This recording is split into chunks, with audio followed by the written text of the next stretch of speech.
Hello guys, and welcome back to the NW Sportscast. Today we got a fun video, Jorge Polanco projection for the 2024 MLB season for your Seattle Mariners. Now this is a guy that has produced year in and year out when he's been on the field, and that's going to be a big part of this projection in 2024. Last year, he only played 80 games, but in those 80 games, he had a very, very productive season, OPS plus of 115. In fact, the last 3 years, he's had an OPS plus of above 115, highest being in 2021 with a 125 OPS plus.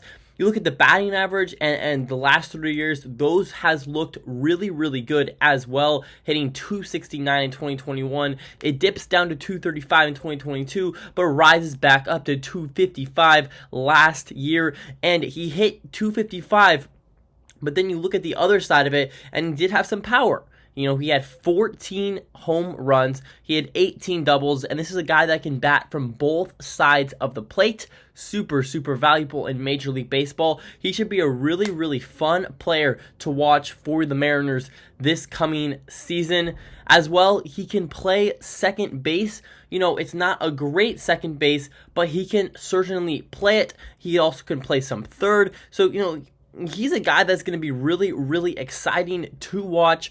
But what will happen this 2024 year? Will it be another Kolten Wong type of thing?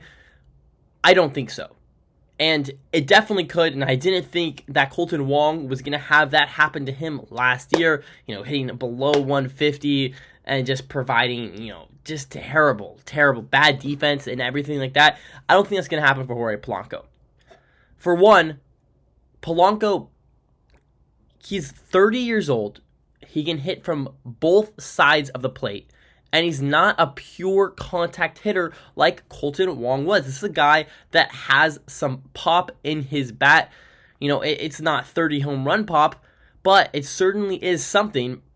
And when he plays a full season, he can creep into that, you know, that upper echelon tier home run type of player.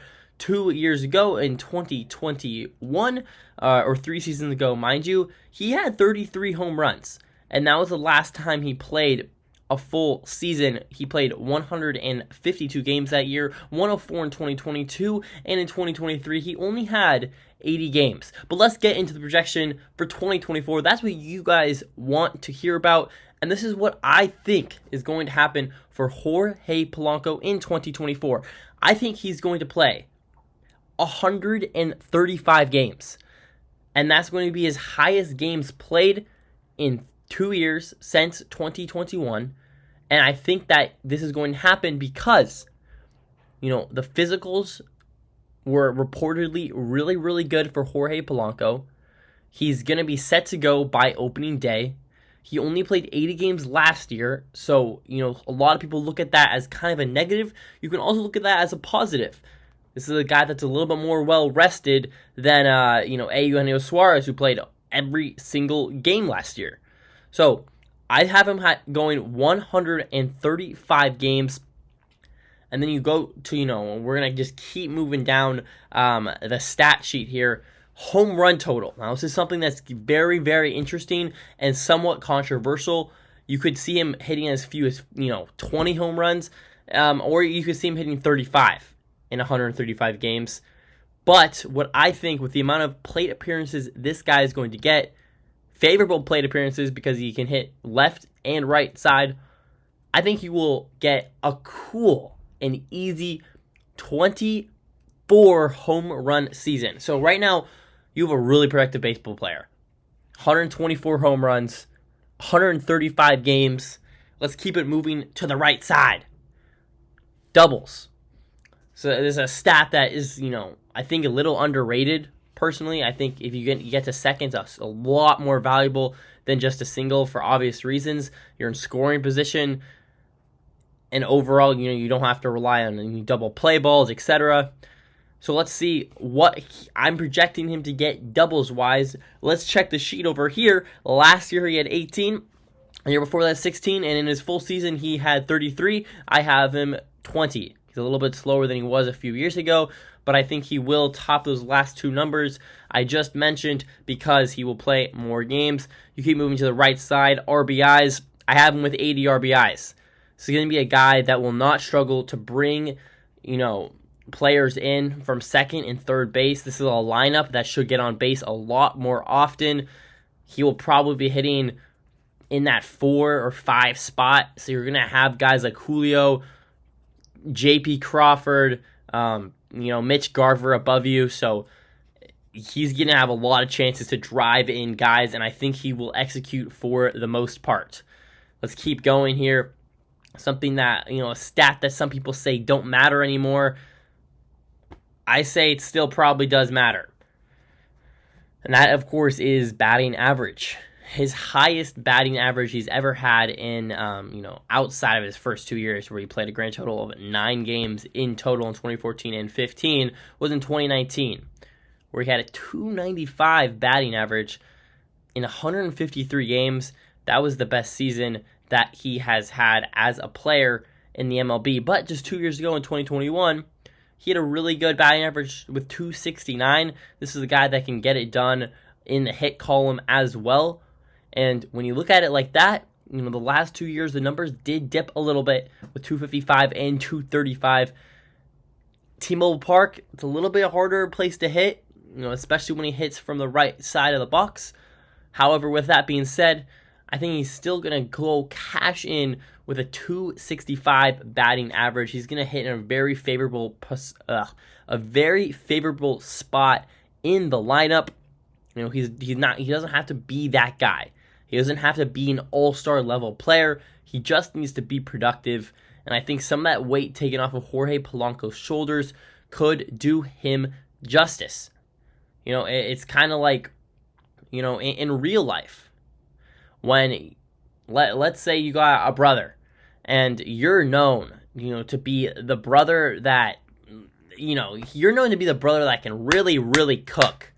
And when you cook food, everyone expects a lot out of you. And then the younger brother makes food, and the expectation decreases exponentially. And when that happens, that younger brother usually makes the better food because he's just less stressed, less pressure about what other people are thinking. He can kind of just go in, just cook some food, and it's going to be good. That's what Jorge Polanco is going to do in the Major League Baseball team of the Seattle Mariners. He's just going to go in, no expectations on the line, as far as he's never played for the Seattle Mariners. The Mariner fans don't really know a lot about this guy. A lot of casual fans will look at him last year saying, he hit .255, he's a good player.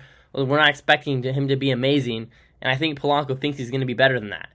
So when your expectations of yourself outmatch the expectations of everyone else, that's usually when good things happen, and I think that's what's going to happen to Jorge Polanco this year.